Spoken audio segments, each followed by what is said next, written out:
Okay, it's another beautiful Tuesday morning in a big and beautiful city of Ibadan. My name is Adi Damola Lafenwa, and we're set to take you through some of the trending stories in some of today's national dailies this morning. Studio time check 932 on 939 Solutions FM. And I've got like three newspapers to review this morning, and to go straight to the business of the day because we have a short time to spend on the Tuesday edition of AM Update. Of course, I've got Comrade Ayodeji Ajishokwe here with me live in the studio, and together we'll be running some analysis on some of the stories in the papers this morning. I've got the Vanguard, I've got the Tribune, and the Punch newspapers. Going straight to the business of the day, like I said earlier on, looking at the front page of the Vanguard newspaper this morning, I have this one saying, FG sacks 3 contractors handling Obajana Benin Road. 2024 ad, how FG 8 states splashed 100.6 billion naira on pilgrims. Wike to Kingibe. We will unseat you in 2027. Moving away from that, the biggest story on the front page of the Vanguard newspaper this Tuesday morning says economic crisis slump in port operations puts 40,000 jobs at risk. Investigation. And there are quite a number of riders under that. The riders are not really so good. Cargo import drop by 20%. Containerized goods 30%. And vehicles 55% as vessels calls reduced. Okay, vessels that brought in 4,000 containers now come with 300. Terminal operations, shipping companies, others in dilemma. Labor worries over workers late. Okay, moving away from that, still talking about the economy, I have this one saying that SDGs, 63% of Nigerians still wallow in poverty. Tinubu's aid.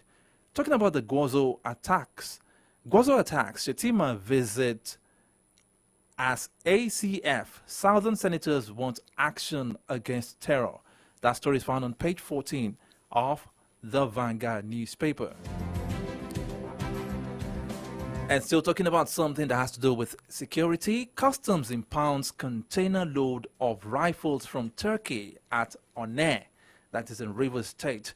Moving away from the Vanguard newspaper, let's take a look at the front page of the Nigerian Tribune, and let's see what the Tribune has this morning. Wike Kingibe, in war of words, is not working for FCT people. Senator says, you want to return to Senate. Wike replies. Trump has some immunity for official act, U.S. Supreme Court rules. And to the biggest story on the front page of the Nigerian Tribune this morning, we have this one saying, Borno bombing, death toll now 32. Yesterday it was reported that the death toll was 18, but now it has risen to 32. INEC proposes 142 recommendations to improve electoral process, says it has no power to conduct LG elections. No explosion in Zungeru power plant, FG. Court frees 12 Ajayi Crowther University students facing murder charge. And the story on customs is the news on the front page of the Nigerian Tribune this morning as well. We have this one saying customs sees 844 rifles, 112,500 ammunition in Rivers Port. And let's quickly look at the front page of the Punch newspaper this morning. FG revokes 870 billion naira road contract. 2,270 projects suffer delay. Kano plans appeal after losing 1 billion naira suit against FG. INEC lacks power to conduct LG elections. Yakubu. And talking about the Borno bombing death toll hits 32. 14 survivors discharged. And the biggest story on the front page of the Punch newspaper says Dangote fuel marketers fear high-priced petrol ahead of supply. Let me take, okay, the story on customs is also on the front page of the Punch newspaper with the pictures of the seized ammunition. Customs seized 18 billion naira firearms, drugs from Turkey, recover 844 rifles. Let me stop there while I welcome our guest analyst this morning. That is Comrade Ayodeji Ajishokbe. It feels so good to have you with us this morning. Always Comrade. a pleasure to be on this program, my dear comrade brother. Okay. Good morning to our listeners and viewers wherever you may be located in this global space. All right, yesterday we reported the bomb blast, the triple bomb blast in Guozo. Yeah. And the death toll as that yesterday was 18, but it has risen to 32.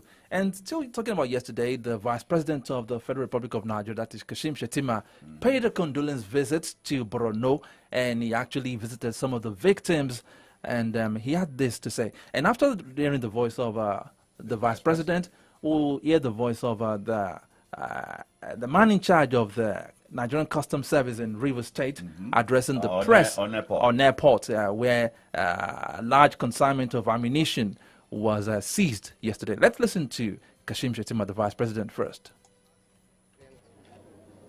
Bola Ahmed Tinubu is with the victims, and he specifically instructed us to come and offer our condolences and commiserations to the victims of this incident. We are here with the Director General of NEMA, and the acting governor have been working round the clock to provide succor and support to the victims. House of President Bola Ahmed Tinubu is with the victims, and he specifically instructed us to come and offer our condolences and commiserations to the victims. The House of President Bola Ahmed Tinubu is with the victims, and he specifically instructed us to come and offer our condolences and commiserations to the victims. So far, we have recorded 32 deaths, and I want to use this forum to most sincerely register our profound gratitude to the Borno State government, to National Emergency Management Agency, NEMA, and the State Emergency Management Agency and ICRC for rising up to the challenges of the times and giving their best.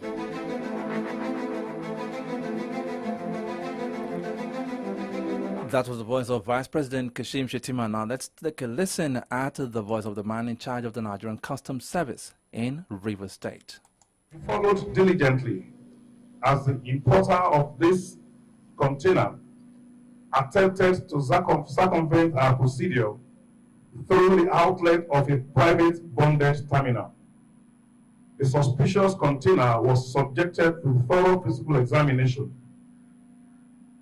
The result reveals the following alarming contents. Number one, we had inside the container 844 units of assorted rifles. Number two, 112,500 pieces of live ammunition.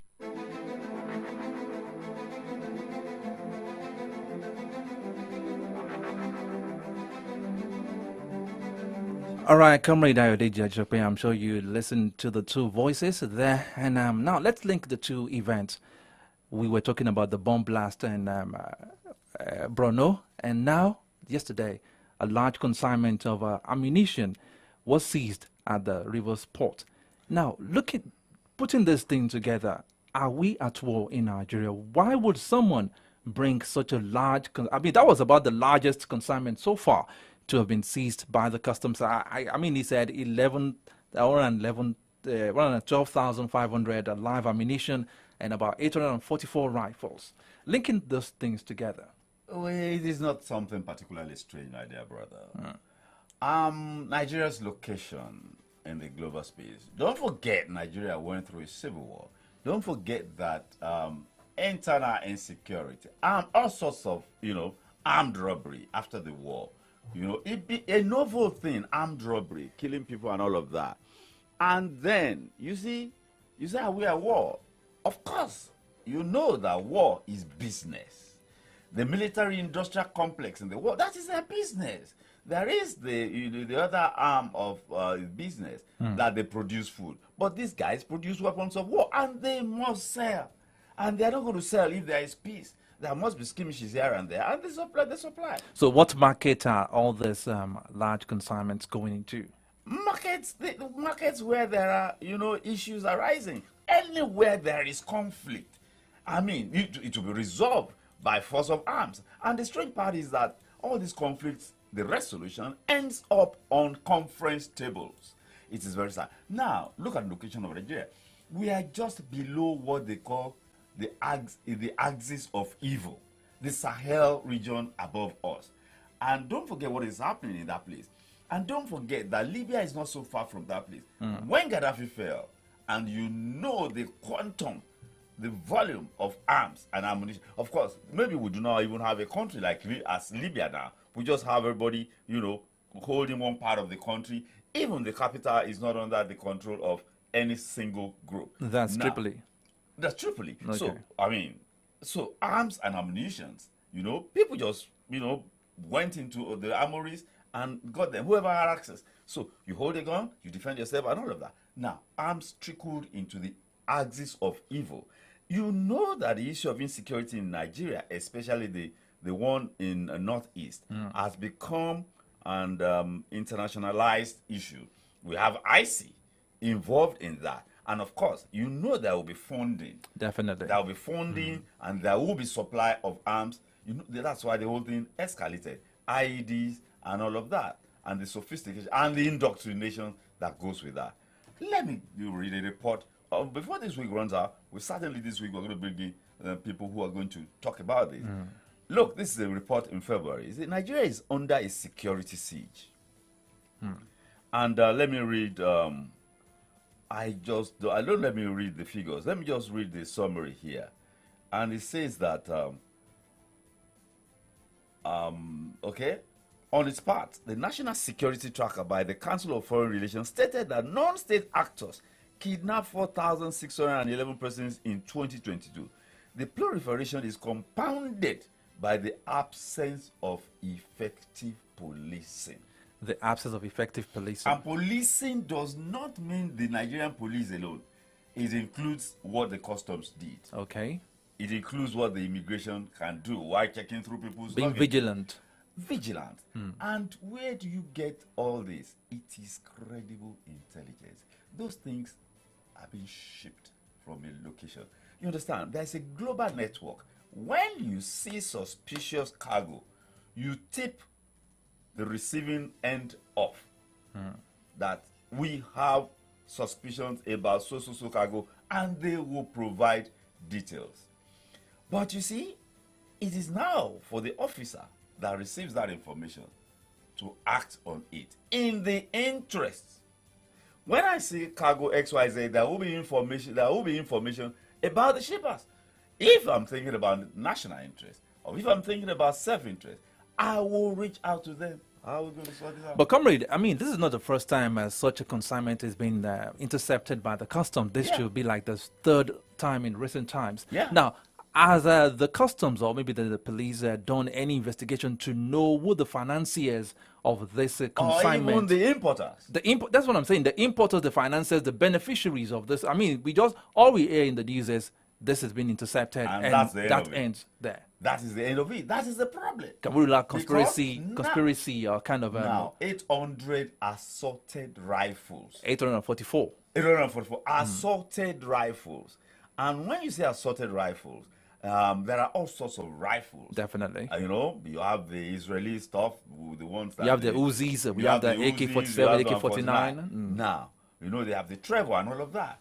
Now, when you have 844 assaulted rifles, it is not people like you and me that will have the resources to Can I even afford yeah. to buy a rifle? Now to access 844 of it, then get somebody to ship it for you, to agree to ship it for you. I mean, that takes it is a cartel. It is a network of people doing this. And what is their motive? Some people ask, you see, like I said, war is business. And all over us, surrounding us, there is, another borders are porous.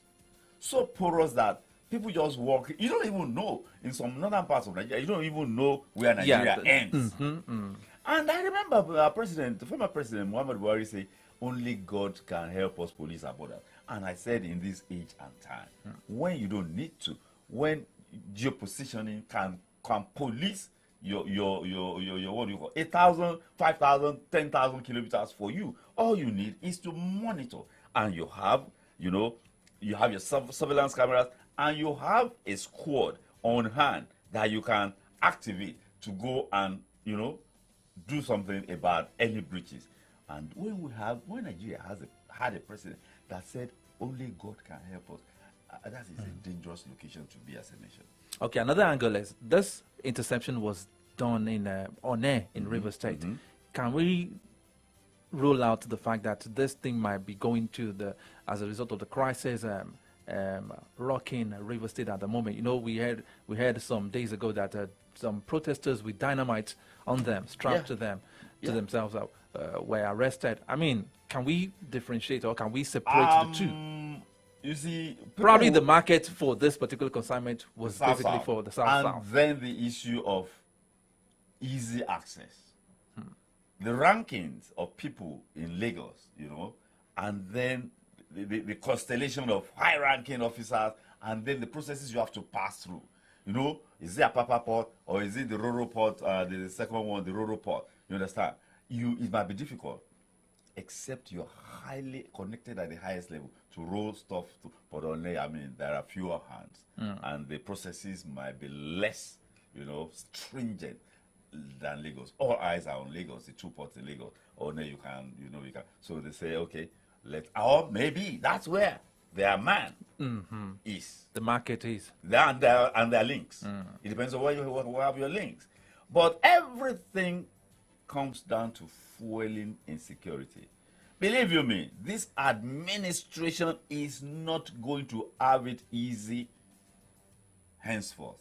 People will start thinking, okay, bombings, IEDs, improvised. You can put it together. Anybody can put it together. Definitely. Anyone with basic knowledge can put it together. And there is a standing, I think we said this on air about sometime last week, there's a standing army of ignorant people in their millions, ready to be recruited.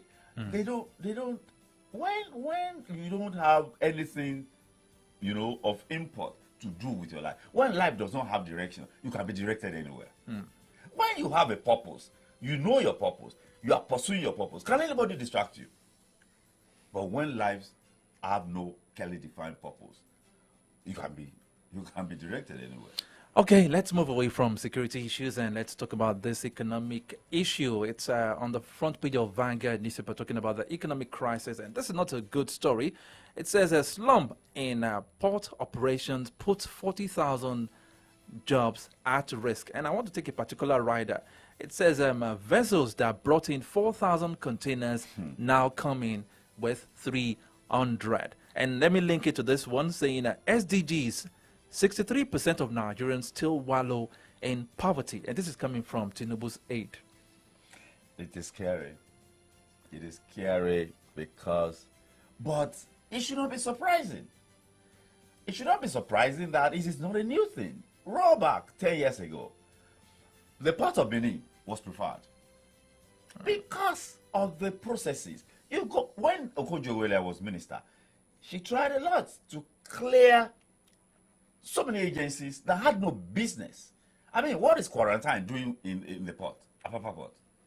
What is quarantine? People from quarantine, immigration, customs, even within the port. After you have been cleared, when your stuff is cleared, that means you have been sorted out. You have fulfilled all righteousness. So why are agencies now mounting barricades within the port after your goods have been cleared by the ports authority? I mean, what's the meaning of that? Your goods have been cleared. That means you have fulfilled all the prescribed processes in the books. And then after that, within that same port, you have all sorts of agencies, 3, 4, 5, 6, 7, 8, mounting roadblocks within the same port. So what then did the port authority give you? Now, I spoke with a car dealer some months ago, and he complained bitterly about the high rate of import duties that they have to pay. This is on- exchange rate. I mean, now, can we rule that out of this issue? Because if a container that used to bring 4,000 items or goods now brings about 300, look at 4,300. I mean, They probably are going the excess. I mean, the import duties that they have to pay is really weighing them down now. It is. Import duty, of course. I mean, if we go from 420 to 1,500, I mean, it will affect. It will affect. But business. the question here is, what is the government doing? I mean, since in the last 6 months or so, we've been hearing different cries from different quarters, especially the industries now. Now, this is coming from ports that 40,000 jobs are at risk of being lost now. And, What's the government and when doing? 40,000 jobs are lost, you can multiply that by 10 in terms of dependence. And we've also had issues of countries, multinational countries, I mean, companies Leaving leaving Nigeria and Yes. saying that Guinness has, I mean, the foreign partners of Guinness, they have left. It has been taken over by Asians now. You understand? And you will know the role of Asians in cutting corners in Nigeria's economy. But in the presence of all this thing, our president is still going around trying to woo investors into Nigeria when those in Nigeria are crying at the moment. Nigeria has an unequally big market, 200 million plus people in one location. Which country has that? What about South Africa? South Africa? What's their population? South Africa is actually large too, and they have companies there. They do. Thriving. But don't forget the history of South Africa. That South Africa, even if you look at what has happened between 1994 and now, South Africa is actually going down in terms of quality of life, in spite of the fact that blacks have taken over. The whites are still in charge of the economy, the pillars, the major sectors of the economy in South Africa. Of course, you see, the administration of Bola Tinubu, you know it. It is going to be about money, when I say money, getting funding for their projects. And they are going to look everywhere to get money. But not minding the impact it is having on the citizens now. Well, it will have. This is it. And those vehicles, those containers, they are going to other ports. And in essence, we are losing revenue. Imagine from 4,000 to 300. Imagine the quantity of revenue that Nigeria has lost to other West African countries. And then, and of course the exchange rate, and then there is instability. We must not deceive ourselves. People are folding their arms and watching. What is going to happen? How is it going to go?